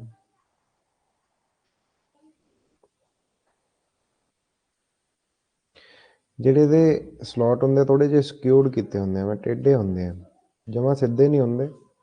ਜੇ ਸਿੱਧੇ ਹੋਣ ਤਾਂ ਮੈਗਨੈਟਿਕ ਲੌਕਿੰਗ ਹੋ ਜਾਏ ਇਹਨਾਂ ਦੇ ਵਿਚਕਾਰ। ਮੈਗਨੈਟਿਕ ਲੌਕਿੰਗ ਨਾ ਹੋਵੇ, ਥੋੜੇ ਜਿਹੇ ਟੇਢੇ ਹੁੰਦੇ ਆ, ਤੇ ਥੋੜੇ ਜ਼ਿਆਦਾ ਹੋ ਗਏ ਮੇਰੇ ਤੋਂ, ਪਰ ਇਹ ਥੋੜੇ ਜਿਹੇ ਮਾਮੂਲੀ ਟੇਢੇ ਹੁੰਦੇ ਨੇ, ਠੀਕ ਹੈ। ਤਾਂ ਜਿਹੜੇ ਇਹ ਸਲੋਟ ਹੁੰਦੇ ਆ, ਇਹਨਾਂ ਦੇ ਵਿਚਕਾਰ ਬਾਈਂਡਿੰਗ ਕੀਤੀ ਹੁੰਦੀ ਹੈ, ਠੀਕ ਹੈ। ਇਹ ਜਿਹੜੀ ਬਾਈਂਡਿੰਗ ਕਰਦੇ ਆ ਨਾ ਆਪਾਂ, ਇਹਦੇ ਵਿੱਚ ਨਾ ਸਿੱਧੀਆਂ ਕਾਪਰ ਦੀਆਂ ਰਾਡ ਹੀ ਰੱਖ ਦਿੰਦੇ ਆ, ਪੱਤੀਆਂ ਵਾਲੀ ਬਾਈਂਡਿੰਗ ਕਰ ਦਿੰਦੇ ਆ। ਤਾਂ ਇੱਥੇ ਮੰਨ ਲਓ ਕਾਪਰ ਬਾਰ ਪਈਆਂ ਹੁੰਦੀਆਂ, ਕਾਪਰ ਬਾਰ ਦੇ ਨਾਲ ਹੀ ਇੱਥੇ ਕਰਦੇ ਆ, ਮਤਲਬ ਬਾਈਂਡਿੰਗ ਉਵੇਂ ਬੰਨ੍ਹਦੇ ਨਹੀਂ, ਬਸ ਰਾਡ ਰੱਖ ਦਿੰਦੇ ਆ। ਤੇ ਇਹਨਾਂ ਨੂੰ ਕੀ ਕਰ ਦਿੰਦੇ ਆ ਰਾਜੇ, ਆਪਾਂ ਨਾ ਦੋਵੇਂ ਸਿਰਿਆਂ ਦੇ ਉੱਤੋਂ ਐਂਡ ਰਿੰਗਸ ਦੇ ਨਾਲ ਸ਼ਾਰਟ ਕਰ ਦਿੰਦੇ ਆ, ਠੀਕ ਹੈ। ਤੇ ਇਹ ਜਿਹੜਾ ਹੈਗਾ ਆਪਣਾ ਕੇਜ ਹੈਗਾ ਰੋਟਰ ਦਾ, ਤੇ ਇੱਥੇ ਸ਼ਾਫਟ ਹੁੰਦੀ ਹੈ, ਤੇ ਇੱਥੇ ਪਈਆਂ ਹੁੰਦੀਆਂ ਰਾਡਸ, ਠੀਕ ਹੈ ਨਾ, ਜਿਹੜੇ ਇੱਥੇ ਮੈਂ ਤੁਹਾਨੂੰ ਦਿਖਾਇਆ ਵੀ ਆ ਇੱਕ ਚਾਲਕ ਨੇ। ਤੇ ਇਹਨਾਂ ਨੂੰ ਫਿਰ ਆਪਾਂ ਦੋਵੇਂ ਪਾਸਿਓਂ ਐਵੇਂ, ਜਿਵੇਂ ਇੱਕ ਇੱਥੇ ਪਿਆ ਹੋਊ ਚਾਲਕ, ਇੱਕ ਦੂਜੇ ਪਾਸੇ ਵੀ ਜਾਊਗੀ ਬਾਹਰ, ਇਹਨਾਂ ਨੂੰ ਆਪਾਂ ਕੀ ਕਰ ਦਿੰਦੇ, ਐਂਡ ਰਿੰਗ ਦੇ ਨਾਲ ਸ਼ਾਰਟ ਕਰ ਦਿੰਦੇ, ਐਂਡ ਰਿੰਗਸ ਦੇ ਨਾਲ ਸ਼ਾਰਟ ਕਰ ਦਿੰਦੇ, ਠੀਕ ਹੈ। ਤੇ ਰੋਟਰ ਕਿਹੜਾ ਹੈਗਾ ਇਹ, circle cage. Circle cage rotor ਦੇ ਵਿੱਚ ਹੁਣ ਜਿਹੜੇ ਆਪਣੇ ਰੋਟਰ ਦੀ ਕੋਰ ਬਣੀ ਹੁੰਦੀ ਹੈ, ਰੋਟਰ ਕੋਰ ਆ ਜਿਹੜੀ ਆਪਾਂ ਬਣਾਈ ਹੈ, ਰੋਟਰ ਦੀ ਕੋਰ ਹੀ ਹੈ ਰਾਜੇ। ਤੇ ਇਹ ਰੋਟਰ ਦੀ ਕੋਰ ਹੈ ਜਿਹੜੀ ਪੱਤੀਆਂ ਦੀ ਬਣੀ ਹੁੰਦੀ ਆ, ਜਿਹੜੇ ਬਣੇ ਹੁੰਦੇ ਆ ਨਾ ਸਲੋਟ, ਛੋਟੀਆਂ ਛੋਟੀਆਂ ਪੱਤੀਆਂ ਨੂੰ ਜੋੜ ਕੇ ਨਟਾਂ ਦੇ ਨਾਲ ਇਹਨਾਂ ਨੂੰ ਕਸਿਆ ਹੋਇਆ ਹੁੰਦਾ, ਠੀਕ ਹੈ ਨਾ। ਤਾਂ ਜਿਹੜੀ ਰੋਟਰ ਦੀ ਕੋਰ ਹੈਗੀ ਹੈ ਉਹ ਬਣੀ ਹੁੰਦੀ ਹੈ ਸਿਲੀਕੌਨ ਸਟੀਲ ਦੀਆਂ ਪੱਤੀਆਂ ਦੀ, silicon steel lamination, silicon steel laminations ਦੀ ਬਣੀ ਹੁੰਦੀ ਹੈ। ਰੋਟਰ ਦੀ ਜਿਹੜੀ ਫ੍ਰੀਕੁਐਂਸੀ ਹੁੰਦੀ ਹੈ, ਰੋਟਰ ਫ੍ਰੀਕੁਐਂਸੀ, ਰੋਟਰ ਦੀ ਜਿਹੜੀ ਫ੍ਰੀਕੁਐਂਸੀ ਹੁੰਦੀ ਹੈ ਉਹ ਬਹੁਤ ਲੋ ਹੁੰਦੀ ਹੈ ਰਾਜੇ, ਠੀਕ ਹੈ। ਇਹ ਜਿਵੇਂ ਮੈਂ ਤੁਹਾਨੂੰ ਕਿਹਾ ਸੀ ਨਾ ਵੀ ਵੇਰੀਏਬਲ ਫ੍ਰੀਕੁਐਂਸੀ ਟਾਈਪ ਮਸ਼ੀਨ ਹੁੰਦੀ ਹੈ ਜਿਹੜੀ ਇੰਡਕਸ਼ਨ ਹੁੰਦੀ ਹੈ, ਇਹਦੇ 'ਚ ਫ੍ਰੀਕੁਐਂਸੀ ਸੇਮ ਨਹੀਂ ਰਹਿੰਦੀ। ਤਾਂ ਰੋਟਰ ਦੀ ਫ੍ਰੀਕੁਐਂਸੀ ਤਾਂ ਤੁਹਾਨੂੰ ਨਾ 1 ਹਰਟਜ਼, 0.5 ਹਰਟਜ਼, 2 ਹਰਟਜ਼, 3 ਹਰਟਜ਼, ਬਸ ਇੰਨੀ ਕੁ ਦੇਖਣ ਨੂੰ ਮਿਲਦੀ ਹੈ। ਤਾਂ ਰੋਟਰ ਦੀ ਜਿਹੜੀ ਫ੍ਰੀਕੁਐਂਸੀ ਹੁੰਦੀ ਹੈ ਉਹ ਲੋ ਹੁੰਦੀ ਹੈ, ਠੀਕ ਹੈ। ਇਸ ਕਰਕੇ ਜਦੋਂ ਫ੍ਰੀਕੁਐਂਸੀ ਘੱਟ ਹੋਊਗੀ ਤਾਂ ਇੰਡਕਸ਼ਨ ਮਸ਼ੀਨ ਦੇ ਵਿੱਚ, ਯਾਨੀ ਕਿ ਜਿਹੜੀ ਲੋ ਹੁੰਦੀ ਹੈ ਉਹ ਸਕਿਰਲ ਕੇਜ ਦੀ ਜ਼ਿਆਦਾ ਲੋ ਹੁੰਦੀ ਹੈ, ਸਲਿਪ ਰਿੰਗ 'ਚ ਥੋੜ੍ਹੀ ਜਿਹੀ ਹਾਈ ਹੁੰਦੀ ਹੈ ਰੋਟਰ ਦੀ। ਤਾਂ ਇਸ ਕਰਕੇ ਜਿਹੜੀ ਆਇਰਨ ਲੋਸ ਨੇ ਉਹ ਫ੍ਰੀਕੁਐਂਸੀ ਡਿਪੈਂਡੈਂਟ ਨੇ, ਹੈ ਨਾ। ਤਾਂ ਇਸ ਕਰਕੇ ਜਦੋਂ ਫ੍ਰੀਕੁਐਂਸੀ ਲੋ ਹੋਊ ਰੋਟਰ ਦੀ, ਤਾਂ ਜਿਹੜੇ ਆਪਣੇ ਆਇਰਨ ਲੋਸ ਹੋਣਗੇ ਉਹ ਵੀ ਕੀ ਘੱਟ ਹੋਣਗੇ, ਐਡੀ ਕਰੰਟ ਲੋਸ ਵੀ ਕੀ ਹੋਣਗੇ, ਘੱਟ ਹੋਣਗੇ। ਰੋਟਰ ਫ੍ਰੀਕੁਐਂਸੀ ਲੋ ਹੁੰਦੀ ਹੈ, ਇਸ ਕਰਕੇ ਐਡੀ ਕਰੰਟ ਲੋਸ ਲੋ ਹੁੰਦੇ ਹਨ। ਐਡੀ ਕਰੰਟ ਲੋਸ ਕੀ ਹੁੰਦੇ ਆ ਰਾਜੇ, ਲੋ ਹੁੰਦੇ ਆ, ਕਿਉਂਕਿ ਫ੍ਰੀਕੁਐਂਸੀ ਕੀ ਹੁੰਦੀ ਆਪਣੀ ਘੱਟ ਹੁੰਦੀ ਹੈ, ਠੀਕ ਹੈ। ਇਸੇ ਕਰਕੇ ਇੰਡਸਟਰੀ ਦਾ ਜ਼ਿਆਦਾ ਲੋਡ ਇਹਦੇ ਤੇ ਹੀ ਚੱਲਦਾ, ਠੀਕ ਹੈ। ਅਗਲਾ ਪੁਆਇੰਟ ਤੁਸੀਂ ਲਿਖ ਸਕਦੇ ਹੋ, ਇਹਦੇ ਵਿੱਚ ਕੋਈ ਪੋਲਾਂ ਦੀ ਸੰਖਿਆ ਨਾ ਮਿਥ ਕੇ ਨਹੀਂ ਬਣਾਈ ਹੁੰਦੀ। ਇਹ ਮੋਟਰ ਨਾ ਚੱਲਦੀ ਚੱਲਦੀ ਪੋਲ ਆਪਦੇ ਆਪੇ ਹੀ ਜਨਰੇਟ ਕਰਦੀ ਹੈ, ਇਹ ਇਹਦਾ ਇੰਪੋਰਟੈਂਟ ਪੁਆਇੰਟ ਬਣ ਜਾਂਦਾ। This type of rotor have no definite number of poles। ਇਸ ਪ੍ਰਕਾਰ ਦੇ ਰੋਟਰ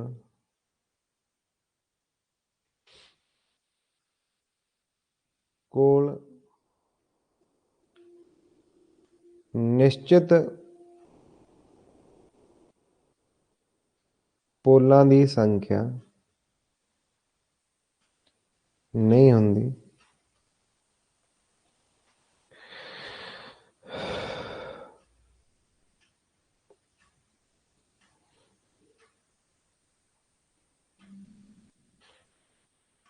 रोटर पोल ऑटोमेटिकली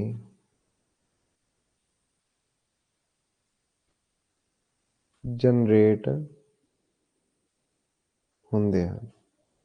ਸੰਖਿਆ ਕੋਈ ਨਹੀਂ ਹੁੰਦੀ, ਪੋਲ ਆਟੋਮੈਟਿਕਲੀ ਜਨਰੇਟ ਹੁੰਦੇ। ਯਾਦ ਰੱਖਣਾ, ਪੇਪਰ ਦੇ ਵਿੱਚ ਪੁੱਛਦੇ ਆ, ਠੀਕ ਹੈ। ਅਗਲਾ ਪੁਆਇੰਟ ਤੁਸੀਂ ਲਿਖਣਾ ਹੈ, ਸਕਿਰਲ ਕੇਜ ਇੰਡਕਸ਼ਨ ਮੋਟਰ ਵਿੱਚ ਜਾਂ ਰੋਟਰ ਵਿੱਚ ਵੀ ਲਿਖ ਸਕਦੇ ਹੋ। ਸਕਿਰਲ ਕੇਜ ਇੰਡਕਸ਼ਨ ਰੋਟਰ ਵਿੱਚ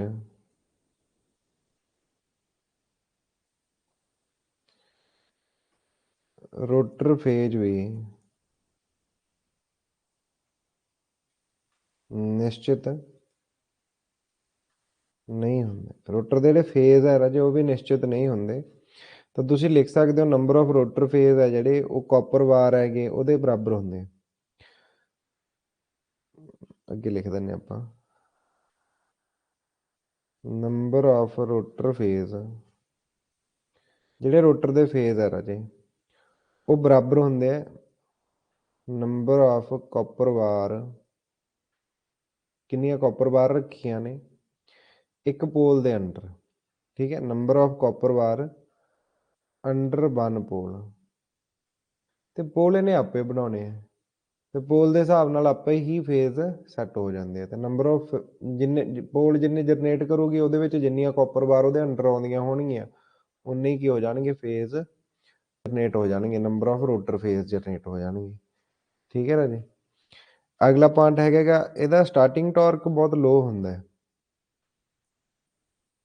ਲੋ ਸਟਾਰਟਿੰਗ ਟਾਰਕ,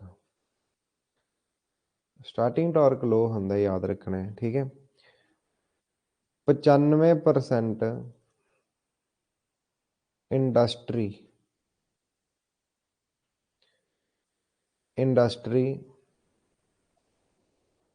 ਵਿੱਚ ਇਸ ਦੀ ਵਰਤੋਂ ਕੀਤੀ ਜਾਂਦੀ ਹੈ, ਕਿਉਂਕਿ ਇਸ ਦੀ ਪਰਫਾਰਮੈਂਸ ਵਧੀਆ ਹੁੰਦੀ ਹੈ,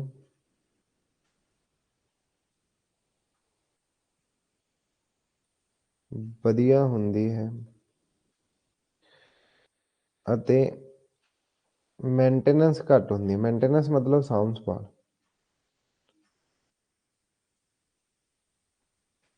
ਮੇਨਟੇਨੈਂਸ ਘੱਟ ਹੁੰਦੀ ਹੈ ਰਾਜੇ।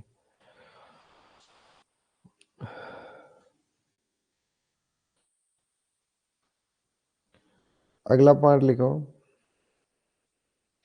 ਇਹ ਵੀ ਤੁਸੀਂ ਯਾਦ ਰੱਖਣਾ, ਪੇਪਰ ਦੇ ਵਿੱਚ ਪੁੱਛਦੇ ਆ ਉਹ ਕਿਹੜਾ ਰੋਟਰ ਹੈ, ਉਹ ਕਿਹੜਾ ਰੋਟਰ ਹੈ ਜਿਹਦੇ ਰੋਟਰ ਵਿੱਚ ਬਾਈਂਡਿੰਗ ਨਾ ਕਰਕੇ ਕਾਪਰ ਦੀਆਂ ਰਾਡ ਰੱਖੀਆਂ ਜਾਂਦੀਆਂ। ਤਾਂ ਕਾਪਰ ਦੀਆਂ ਰਾਡ ਰੱਖੀਆਂ ਜਾਂਦੀਆਂ ਸਕੁਇਰਲ ਕੇਜ ਦੇ ਵਿੱਚ, ਹਨਾ। ਤੇ ਆਪਾਂ ਇੱਥੇ ਕਾਪਰ ਦੀਆਂ ਰਾਡ ਸਿੱਧੀਆਂ ਹੀ ਰੱਖ ਦਿੰਦੇ ਹਾਂ ਸਲੋਟਾਂ ਦੇ ਵਿੱਚ। ਠੀਕ ਹੈ ਰਾਜੀ, ਮੇਨਟੇਨੈਂਸ ਘੱਟ ਹੁੰਦੀ ਹੈ ਇਸ ਦੀਆਂ। ਇਸ ਦੇ ਰੋਟਰ ਵਿੱਚ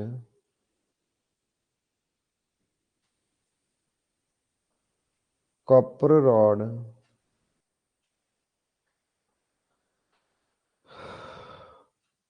ਰੋਡ ਹੁੰਦੀਆਂ ਹਨ ਜੋ ਕਿ ਦੋਨੋਂ ਸਿਰਿਆਂ ਤੋਂ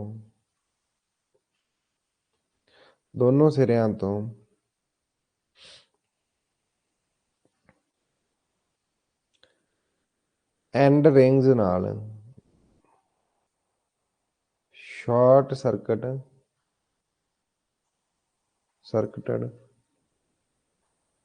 ਕੀਤੀਆਂ ਹੁੰਦੀਆਂ ਹਨ। ਇਸ ਲਈ ਇਸ ਪ੍ਰਕਾਰ ਦੇ ਰੋਟਰ ਵਿੱਚ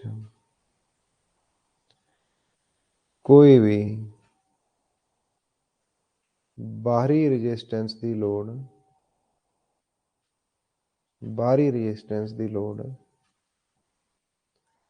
ਨਹੀਂ ਪੈਂਦੀ। ਇੱਥੇ ਕੋਈ ਆਪਾਂ ਨੂੰ ਐਕਸਟਰਨਲ ਰੈਜ਼ਿਸਟੈਂਸ ਵੀ ਨਹੀਂ ਚਾਹੀਦੀ ਹੁੰਦੀ, ਤਾਂ ਜਿਹੜੀ ਆਪਾਂ ਰੋਟਰ ਦੇ ਵਿੱਚ ਜੋੜੀਏ। ਤਾਂ ਪੇਪਰ ਦੇ ਵਿੱਚ ਪੁੱਛਦੇ ਆ ਉਹ ਕਿਹੜਾ ਰੋਟਰ ਹੈ ਜਿਹਦੇ ਵਿੱਚ ਬਾਹਰੀ ਰੈਜ਼ਿਸਟੈਂਸ ਜੋੜਦੇ ਆ। ਤਾਂ ਬਾਹਰੀ ਰੈਜ਼ਿਸਟੈਂਸ ਜਿਹੜੀ ਆਪਾਂ ਜੋੜਦੇ ਆ ਰਾਜੇ, ਉਹ ਆਪਾਂ ਜੋੜਦੇ ਹੈਗੇ ਸਲਿਪ ਰਿੰਗ ਦੇ ਵਿੱਚ। ਇਹਦੇ ਵਿੱਚ ਕੋਈ ਵੀ ਬਾਹਰੀ ਰੈਜ਼ਿਸਟੈਂਸ ਨਹੀਂ ਜੋੜਦੇ। ਠੀਕ ਹੈ ਨਾ, ਇਹ ਪੁਆਇੰਟ ਵੀ ਤੁਸੀਂ ਯਾਦ ਰੱਖਣਾ। ਇਹ ਸਾਰੇ ਇੰਪੋਰਟੈਂਟ ਪੁਆਇੰਟ ਹੈ, ਪੇਪਰ ਦੇ ਵਿੱਚ ਪੁੱਛੇ ਜਾਂਦੇ ਆ।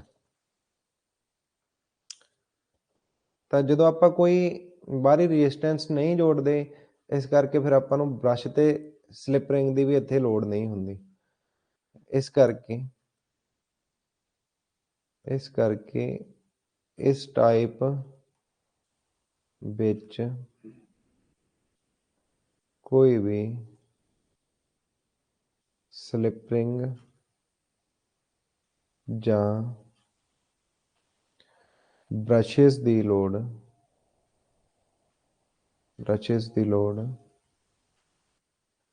ਨਹੀਂ ਪੈਂਦੀ। ਠੀਕ ਹੈ, ਸਕੁਇਰਲ ਕੇਜ ਇੰਡਕਸ਼ਨ ਰੋਟਰ ਸੀਗਾ ਰਾਜੇ ਜਿਹੜਾ ਆਪਾਂ ਅੱਜ ਕੀਤਾ। ਕੱਲ ਨੂੰ ਆਪਾਂ ਕਰਾਂਗੇ ਸਲਿਪ ਰਿੰਗ ਇੰਡਕਸ਼ਨ ਮੋਟਰ, ਹੈ ਨਾ। ਤਾਂ ਇੱਥੋਂ ਤੱਕ ਕਰ ਲਿਓ, ਬਾਕੀ ਦਾ ਆਪਾਂ ਕੱਲ ਕਰਦੇ ਹਾਂ। ਠੀਕ ਹੈ ਰਾਜੇ, ਜੇ ਕੋਈ ਡਾਊਟ ਹੈ ਤਾਂ ਪੁੱਛ ਲਓ। ਰਾਜਕੁਮਾਰ ਸਮਝ ਆ ਗਿਆ ਰਾਜੇ? ਕੋਈ ਡਾਊਟ ਹੈ ਤਾਂ ਪੁੱਛੋ, ਸਮਝ ਆ ਗਿਆ ਤਾਂ ਠੀਕ ਹੈ, ਜਸ ਕਰ ਦਿਓ। ਤੇ ਬਾਕੀ ਕਲਾਸ ਅੱਗੇ ਆਪਾਂ ਫਿਰ ਕੱਲ ਕੰਟੀਨਿਊ ਕਰਦੇ ਹਾਂ।